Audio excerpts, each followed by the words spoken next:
എല്ലാം തകർത്ത രാത്രി എന്ന നോവലിൻ്റെ 88-ാം ഭാഗമാണ് നമ്മളിന്ന് വായിച്ചു കേൾക്കാൻ പോകുന്നത്. സ്കിപ്പ് ചെയ്യാതെ മുഴുവനായും കേൾക്കാൻ എല്ലാവരും ശ്രമിക്കണം കേട്ടോ. സബ്സ്ക്രൈബ് ചെയ്യാത്തവർ സബ്സ്ക്രൈബ് ചെയ്തതിന് ശേഷം ബെൽ ഐക്കണും കൂടി ആക്ടിവേറ്റ് ചെയ്യാൻ മറക്കല്ലേ. നമുക്ക് കഥയുടെ ഓരോരോ ഭാഗങ്ങൾ മുടക്കമില്ലാതെ ദിവസവും കേൾക്കാമല്ലോ. എല്ലാവർക്കും നല്ല ഒരു ദിവസം പ്രാർത്ഥനാപൂർവം ആശംസിക്കുന്നു. നമുക്ക് കഥയിലേക്ക് പ്രവേശിക്കാം. ലീലാമ്മച്ചിയുടെ ശവമടക്ക് കഴിഞ്ഞ് ഇടമുളയിൽ വീട്ടിലേക്ക് പോയത് ജോസും മോളിയും ബേബിയും സിനിയും കുടുംബവും ഒരുമിച്ചാണ്. തിരിച്ചു പോകാൻ നേരം നോക്കിയിട്ട് അനുവിനെ അവിടെയെങ്ങും കണ്ടതുമില്ല. ഒരു വണ്ടിക്ക് പോയാൽ അത്രയും എണ്ണച്ചെലവെങ്കിലും കുറയ്ക്കാമല്ലോ എന്നവർ കരുതി കാണും. ജോസിൻ്റെ മകൻ അരുൺ ഓടിച്ച പ്രീമിയർ പത്മിനിയിൽ അവർ ജോസിൻ്റെ വീട്ടിൽ ചെന്നിറങ്ങി.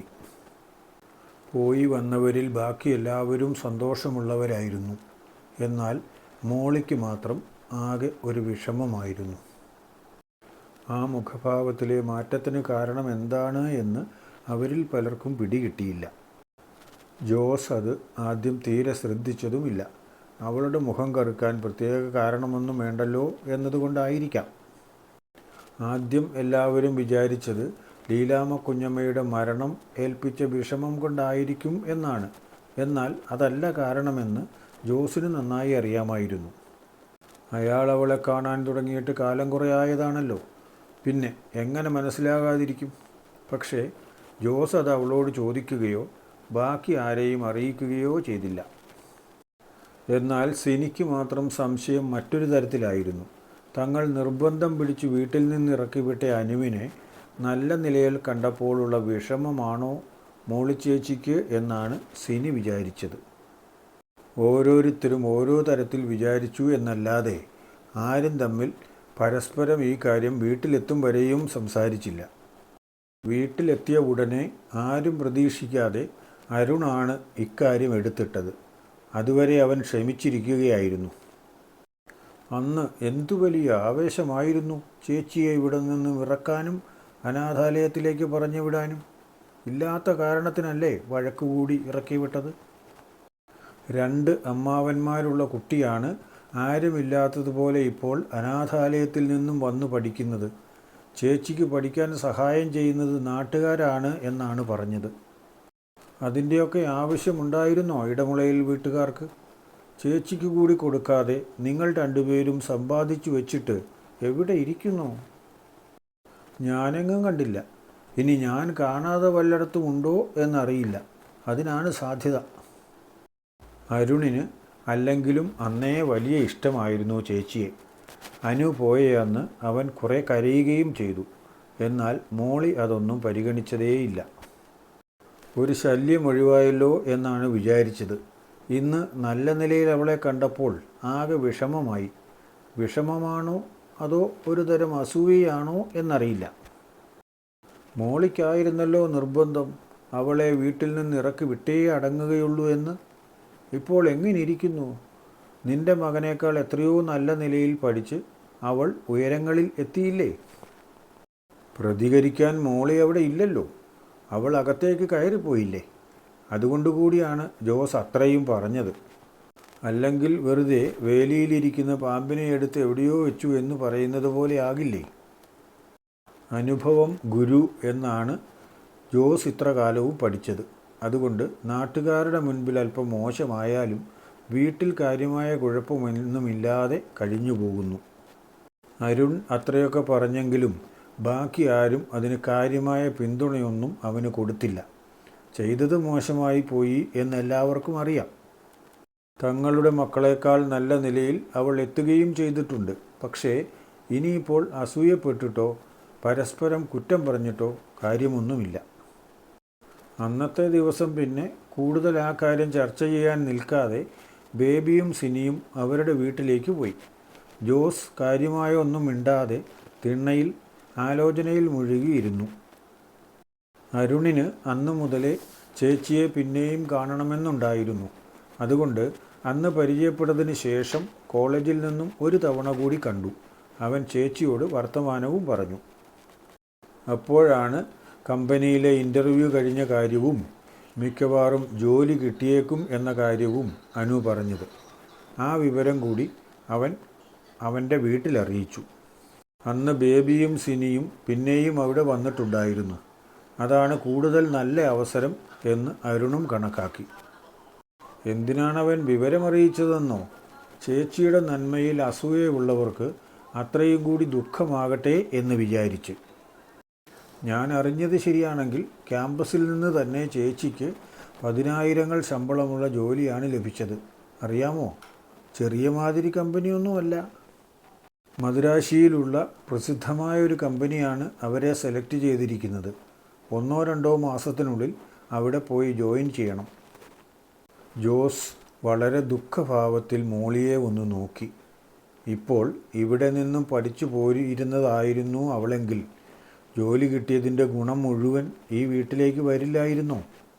നിന്റെ ഒരാളുടെ പിടിവാശി കാരണമല്ലേ അതില്ലാതായത്? മാത്രമോ പെങ്ങളുടെ മകളെ ഒരു തരത്തിലും സഹായിച്ചിട്ടില്ല എന്നും പുറത്താക്കിയില്ലേ എന്നുമുള്ള കുറ്റബോധം ബാക്കിയാവുകയും ചെയ്തു. എല്ലാവരും കൂടി എന്തിനാ എന്നെ വിചാരണ ചെയ്യുന്നത്? അവളുടെ അമ്മയ്ക്ക് വേറെയും ഒരു ആങ്ങളെ ഉണ്ടായിരുന്നല്ലോ. ഇപ്പോൾ മിണ്ടാതിരിക്കുന്ന ഈ ബേബി. അവന് വേണമെങ്കിലും അവളെ കൊണ്ടുപോയി നോക്കാവുന്നതല്ലേ ഉണ്ടായിരുന്നുള്ളൂ.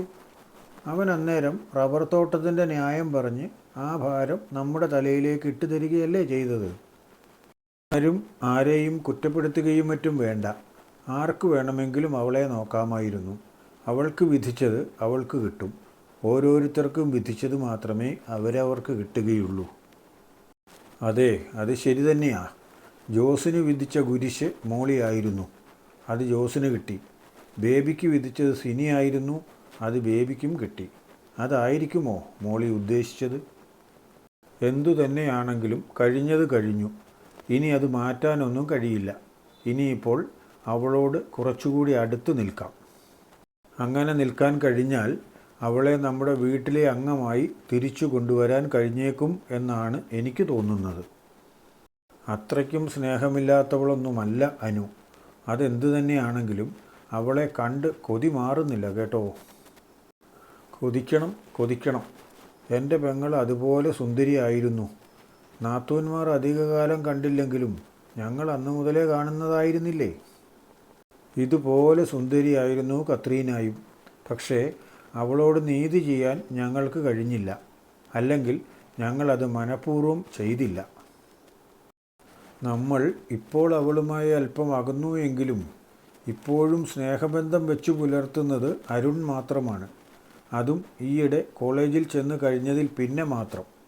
അതുവരെ അവനും അവളെ അത്രയൊന്നും അറിയില്ലായിരുന്നു. അവർ 2 സ്ഥലത്താണല്ലോ പഠിച്ചത്. ഇനി അവനിലൂടെ അവളിലേക്ക് അടുക്കാൻ ശ്രമിക്കാം. അതുമാത്രമേ ഒരു വഴിയുള്ളൂ. ഇനിയിപ്പോൾ അവളെ ഇങ്ങോട്ട് കെട്ടിയെടുക്കേണ്ട ആവശ്യം എന്താണെന്നാണ് മോളിക്ക് മനസ്സിലാവാത്തത്. എന്തായാലും നാട്ടുകാർ മുഴുവൻ അന്നേ അറിഞ്ഞു.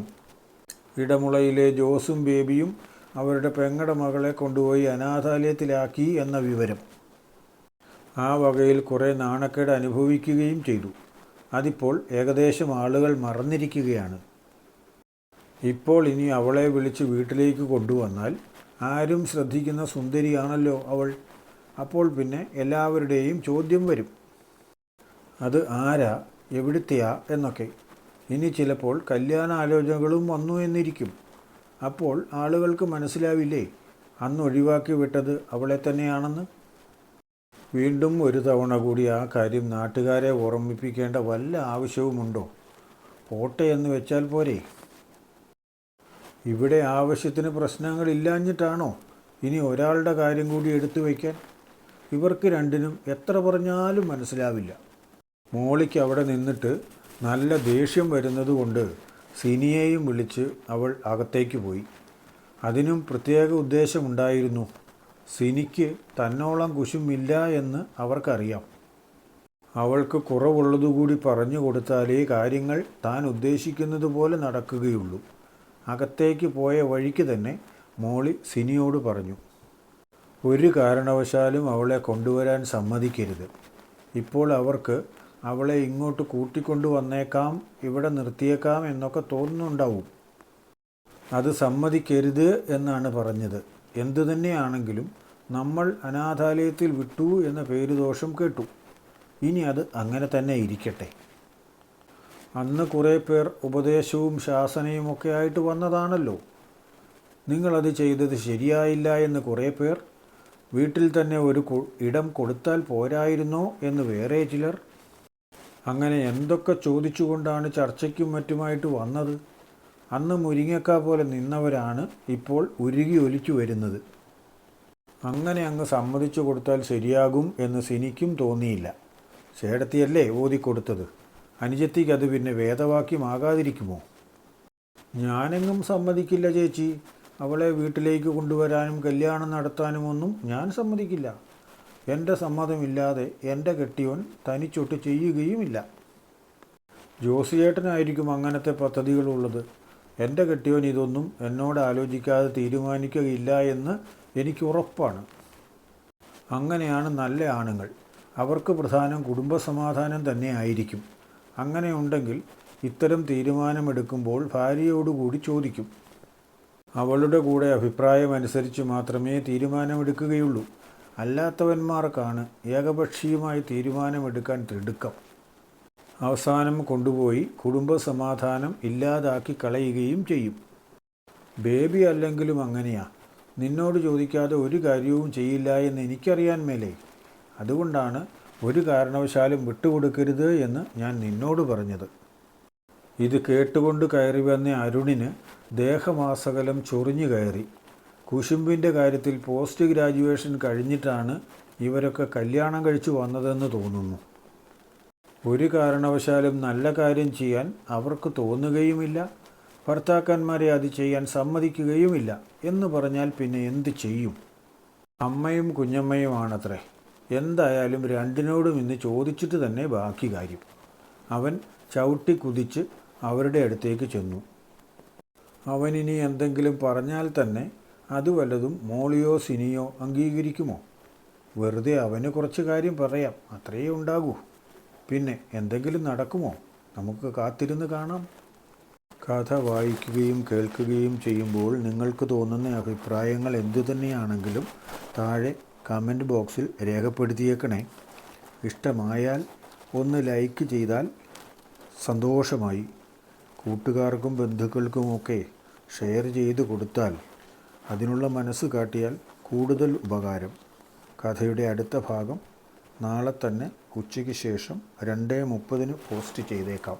ഓക്കേ.